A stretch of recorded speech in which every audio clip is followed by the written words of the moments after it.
Today, the SEC says FTX diverted $200 million of customer money for venture deals. A California regulator warns of crypto websites suspected of fraud. And Saro McKenna, the co-founder of Alien Worlds, breaks down the outlook for NFTs in the new year.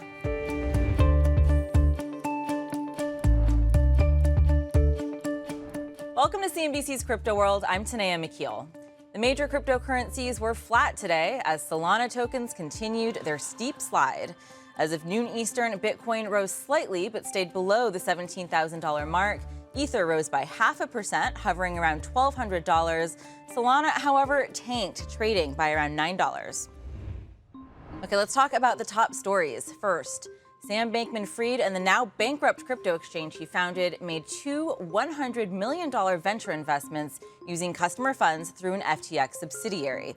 That's according to the SEC, which charged SBF earlier this month with orchestrating a scheme to defraud equity investors. This complaint was filed against two of SBF's closest associates. It says two $100 million investments made by FTX Ventures were funded with customer money that had been diverted to FTX's crypto hedge fund Alameda.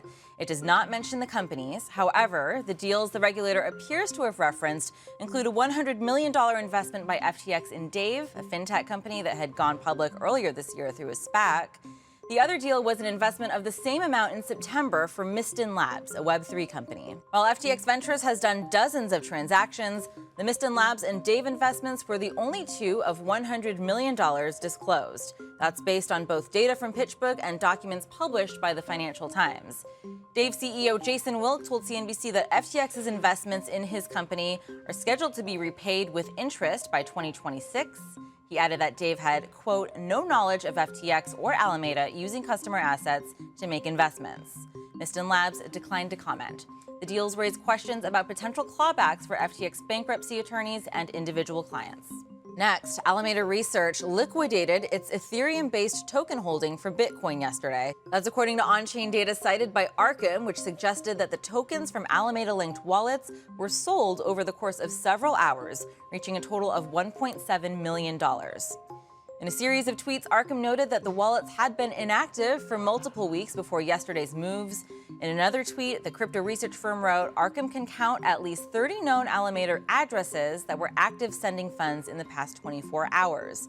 It added that directly sending funds to mixing services is never a good sign. Finally, a regulator in California is warning of several crypto brokers and websites suspected of fraud.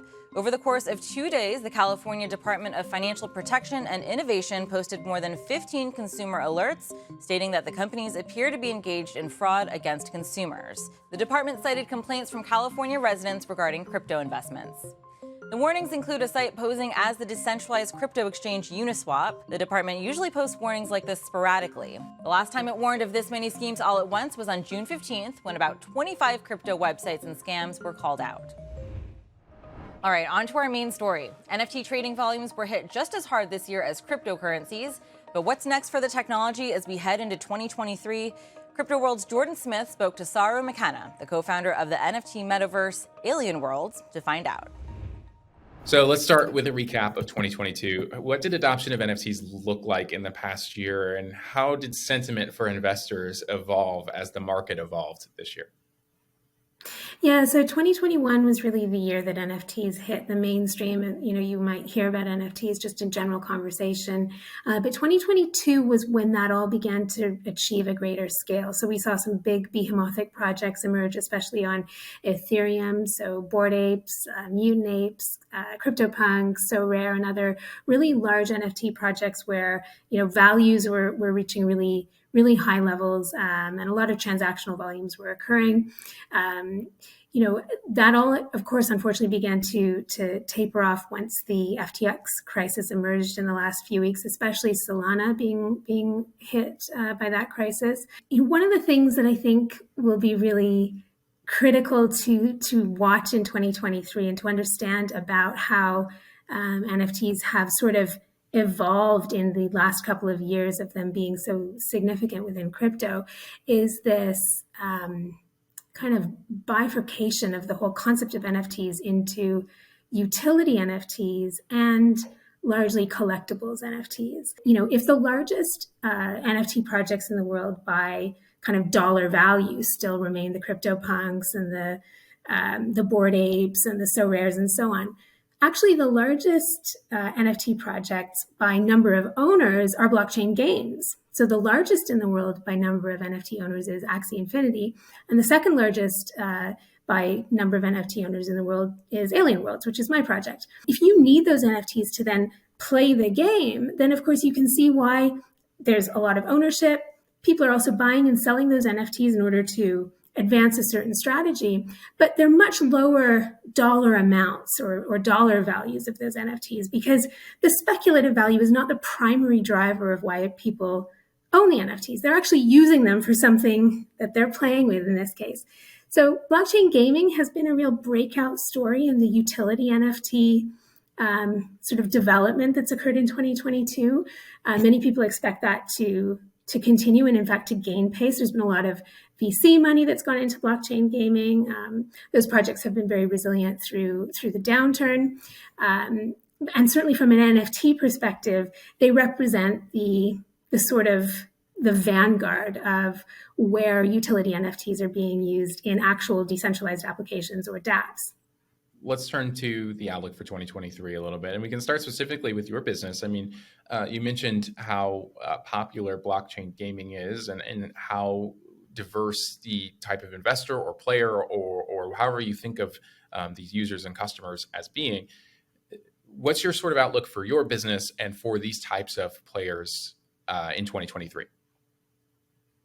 Yeah, so I mean, the outlook is largely driven by the technology, which is being continuously built out and evolved. We are building, and I know all of the large NFT gaming projects are building as fast as we can and have been for a couple of years now. And that's really exciting, because what that means is that there's more and more rich NFT technology hitting the market. So for example, some of the stuff that we're going to be building in 2023 is using the mutable attributes of NFTs more significantly in the gameplay. So next generation NFTs have the ability to have certain components of the NFT degrade over time or for certain reasons. So for example, you could think of it like in the case of our minion NFTs, which are used in battle, that if they lose a battle, they get wounded. And what that means is that one of their mutable attributes has been lowered in its power and its number. So across the board, we're going to be seeing NFTs that really then begin to function as pieces of software, right? Because if you can represent attributes, but also have those attributes change because of the history that the NFT has gone through, you then have a fairly living token, a token that represents the history that it's been through. And recall, of course, that NFTs are also tradable, right? So that history then follows the owner. Let's say I have a land NFT and I build on that land NFT, right? Like I build an apartment building on it. What that means is that I've altered the mutable attributes of that NFT.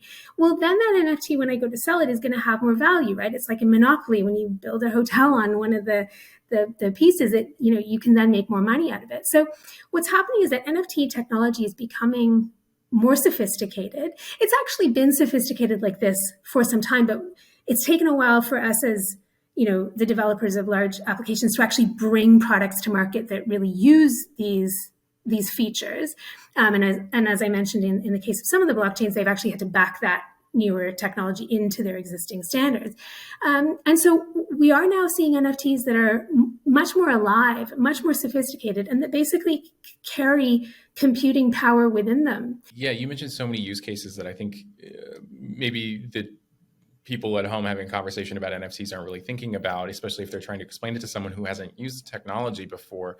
But I also think that there's a lot of argument that a lot of the things that are happening in the NFT space that people say is coming isn't here yet or isn't quite feasible yet. So can you sort of break down over the next year in 2023, what seems realistic to you in terms of real NFT use case, whether that's music NFTs or some of these metaverse applications versus, people talk about a mortgage being an NFT or your deed to your home being an NFT.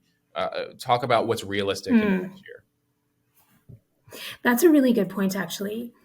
And I think what you're So when you talk about, the feasibility of representing something like a mortgage as an NFT versus the feasibility of representing someone's game identity using NFTs within, say, a metaverse, and which one is more feasible. I mean, on the one hand, the metaverse sounds a lot more exotic and the mortgage much more mundane. So you think that maybe it would be, easier to represent a mortgage as an NFT. But actually, I think the converse is true, because actually there's a lot of, a mortgage pretty well describes all of the set of interrelationships and contractual relationships and priority of payments and so on that is wrapped up within that thing that is, buying taking a loan that's secured against your house.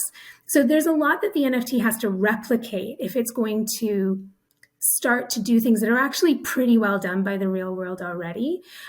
Now, that's not to say that I don't think eventually things like mortgages might be represented through some kind of blockchain technology. Perhaps more likely actually registry technology, land registry technology is probably a use case that might be a little bit, more obvious as to how that could actually add value. But it's not clear why representing, for example, a mortgage as an NFT is like massively more valuable. And therefore, I actually think that it's less likely to occur.